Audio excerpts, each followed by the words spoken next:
પાટણમાં પાલિકાએ બનાવેલા રોડ પર તાર ફેન્સિંગ લાગી ગઈ હતી। ખાનગી જમીન માલિકે ફેન્સિંગ તાર બાંધી દીધા હતા।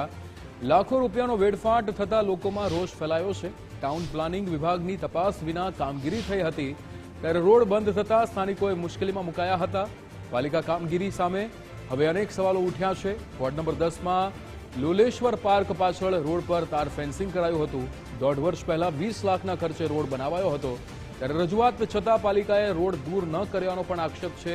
જમીન માલિકે રોડ પર તાર ફેન્સિંગ કરી રસ્તો બંધ કર્યો હતો। જમીન તપાસણી કર્યા વગર રોડ બંધ કર્યાનો આક્ષેપ થઈ રહ્યો છે ત્યારે અહીંયા સવાલ થઈ રહ્યા છે કે પાલિકાએ જમીન સંપાદન કર્યા વગર જ રોડ કેમ બનાવ્યો? જનતાના પૈસાની આવી આંધળી હોળી કેમ રમાઈ છે? ત્યારે જવાબદાર અધિકારીઓની સામે ક્યારે કડક પગલાં લેવાશે તે પણ એક સવાલ થઈ રહ્યો છે। માલિકી હક તપાસ્યા વગર કામગીરી કેમ કરવામાં આવી તે પણ એક ખૂબ જ મોટો સવાલ છે। હવે રોડ તોડવાનો ખર્ચ કોણ ભોગવશે? તંત્રની આવી લાપરવાહીનો અંત ક્યારે આવશે? રોડ પાછળના ખર્ચની વસૂલાત કોની પાસે કરશો? પાલિકાની આ નિષ્ફળતાનું પાપ કોણ માથે લેશે તેવો અહીંયા સવાલ થઈ રહ્યો છે।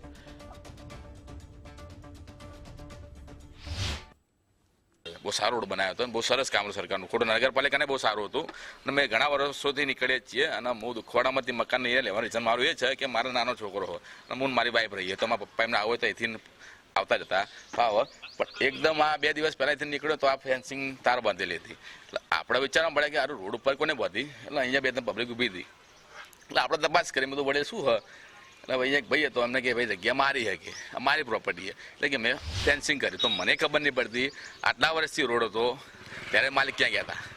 ચલો માલિક છોડો નગરપાલિકા એવી તો કોઈ બુદ્ધિ વગરની હશે ને આવડે માટે સરકાર નગરપાલિકા એમને તો ખબર હોવી જોઈએ ને આપણે કે ભાઈ આ આટલા સમયથી કે રોડ હતો આવી દે કોઈ મારી જમીન પર કોઈ નગરપાલિકા વધવા ના આવે। પાટણ નગરપાલિકાની ઘોર બેદરકારી છે તે સામે આવી છે। દ્રશ્ય બતાવવા માંગીશ કે જે પાટણના મીરા દરવાજાથી જે વેચુખાટનો જે મુખ્ય માર્ગ છે તે માર્ગ પર જે માલિક છે જે કે તેને અચાનક જ એને ફેન્સિંગ વાડ કરી દેવામાં આવી છે તેના કારણે જે રોડ જે બનાવવામાં આવ્યો હતો તે સંપૂર્ણ કહી શકાય કે તે 50%થી પણ ઓછો વધારે છે તે બ્લોક કરી દેવામાં આવ્યો છે। બ્લોક કરવાથી જે અહીંયાથી નીકળતા જે રાહદારીઓ છે જે વર્ષોથી અહીંયાથી નીકળતા હતા તેમને હાલ તો પારાવાર મુશ્કેલી વેઠવી પડી છે। પરંતુ મહત્વની બાબત એ છે કે જે માલિકીની જગ્યા પર નગરપાલિકાએ રોડ કેવી રીતે કર્યો તેવા અનેક સવાલો છે તે ઉઠી રહ્યા છે। પરંતુ જે માલિક છે તેમને 1.5 મહિના પહેલાં એક અરજી પણ આપવામાં આવી હતી પરંતુ નગરપાલિકાએ કોઈપણ જાતની કાર્યવાહી ન કરવાના કારણે જે માલિક છે તેને હાલ રોડ ઉપર જે છે ફેન્સિંગ વાળ કરી દેવામાં આવે છે। નગરપાલિકા આમ તો કોઈ પણ જાતની કોઈ પરવાનગી જ્યારે આપતી હોય છે, રજા ચિઠ્ઠી આવતી હોય ત્યારે ખબર પડતી હોય છે કે કોની માલિકની છે પરંતુ નગરપાલિકાએ આ રોડ કેવી રીતે અને ક્યારે બનાવ્યો છે પરંતુ આજ ફરીથી જે કહી શકાય કે નવો રોડ બનાવ્યો છે જે આ લાખો રૂપિયાનો જે છે વેડફાટ કરવામાં આવ્યો છે અને ફરીથી એક વખત ફરીથી આ રોડ છે બાજુમાં બનાવવામાં આવશે ત્યારે ફરી એક વખતે લાખો રૂપિયાનો વેડફાટ થશે પરંતુ પ્રજાના જે ટેક્સના પૈસા છે તે કેવી રીતે વેડફાટ કરી શકે તેવા અનેક સવાલો છે પાટણના અંદર ઉઠી રહ્યા છે। અખ્તર મંસૂરી, ગુજરાત ફર્સ્ટ, પાટણ। ત્યારે અહીંયા અનેક સવાલો થઈ રહ્યા છે કે શું નગરપાલિકાએ અગાઉ એ સર્વે નથી કરાવ્યો કે જ્યાં ખાનગી જમીન માલિકે જે ફેન્સિંગના તાર બાંધી દીધા છે?